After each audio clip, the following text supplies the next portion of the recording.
Hi friends, welcome to our channel. நம்ம சேனலில் ஈஸியாக நல்லா சாஃப்டாக கேசரி எப்படி பண்ணலான்னு வாங்க பார்க்கலாம். அதுக்கு தேவையான பொருள் ரவை, அப்புறம் நெய், ஜீனி, ஏலக்காய் பவுடர், முந்திரி, கிஸ்மிஸ், ஏலக்காய் பவுடர்.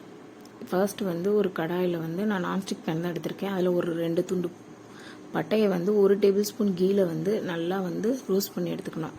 அதோட முந்திரி பருப்பு, கிஸ்மிஸ் பழம் எல்லாத்தையும் நல்லா வறுத்து எடுத்துக்கோங்க. தனியாக எடுத்துட்டு அதே கடாயில் நான் இன்னைக்கு ஒரு 1/2 கப் ரவை ஆட் பண்ணியிருக்கேன். அதாவது 1/2 கப்பு ரவைக்கு 2 கப்பு ஜீனி ஆட் பண்ணணும், 3 கப்பு தண்ணி ஊற்றணும். அதாவது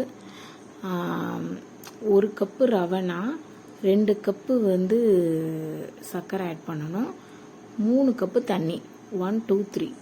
இதுதான் ரேஷியோ. இந்த மாதிரி இந்த ரவை நல்லா பொன்னிறமாக வறுத்து எடுத்துக்கோங்க. அதை ஒரு பிளேட்டில் தனியாக ட்ரான்ஸ்ஃபர் பண்ணிவிட்டு சுடு தண்ணி 3 கப்பு அளவுக்கு நான் எடுத்து லைட்டாக ஹீட் பண்ணி எடுத்திருக்கேன். அதை இந்த நான்ஸ்டிக் டவாவில் அதை ஃபுல்லாக போட்டுருங்க. ஊற்றிட்டு நல்லா கொஞ்சம் லைட்டாக பபிள்ஸ் வந்ததுக்கப்புறம் கேசரி பவுட்ரு, நான் எல்லோ கலரில் இருக்கும் இல்லையா கேசரி பவுட்ரு, லெமன் ஃப்ளேவர் அப்படின்னு சொல்லுவாங்க, லெமன் எல்லோன்னு, அந்த கலரில் இருக்க கேசரி பவுட்ரு தான் ஆட் பண்ணியிருக்கேன். அதை ஆட் பண்ணிவிட்டு கொஞ்சமாக ஒரு உப்பு கொஞ்சம் ஆட் பண்ணிக்கோங்க.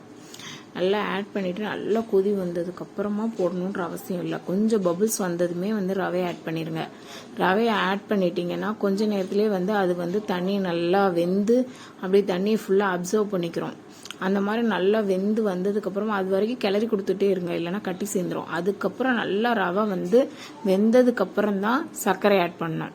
அதாவது 1 கப்பு ரவைக்கு 2 கப்பு சர்க்கரை, 3 கப்பு தண்ணி. இதுதான் கரெக்டான ரேஷியோ.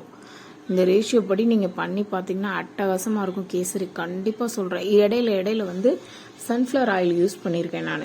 1 டேபிள் ஸ்பூன் நமக்கு தேவைக்கு தகுந்த அளவுக்கு சன்ஃப்ளவர் ஆயில் அப்பப்போ ஊற்றிக்கிட்டே கிளறிக்கிட்டே இருந்தீங்கன்னா அந்த கேசரி ஹோட்டலில் ஒரு 5 மணி நேரம் இல்லை 10 மணி நேரம் ஆனாலும் கெட்டியாகாமல் அதே கன்சிஸ்டன்சியில் இருக்கும். அப்படி சாப்பிட்றதுக்கு நல்லா சாஃப்டாக எப்பயும் போலயே இருக்கும்.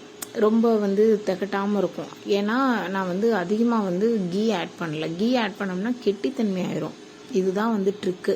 இதே தான் கல்யாண வீட்லேயும் ஃபாலோ பண்ணுவாங்க. இதே நம்ம பைனாப்பிள் கேசரி பண்ணுறதுனா எப்படின்னா 2.5 கப்பு தண்ணி ஆட் பண்ணிவிட்டு 1/2 கப்பு பைனாப்பிளை அரைச்சி இதில் ஊற்றிடுங்க. லாஸ்ட் ஃபைனலில் இந்த ஸ்டேஜில் பைனாப்பிளை அரைச்சி இதில் ஊற்றிட்டிங்கன்னா அது பைனாப்பிள் கேசரி. அவ்வளோதான், வேறு எதுவுமே இல்லை. ஈஸியாக பண்ணிடலாம்.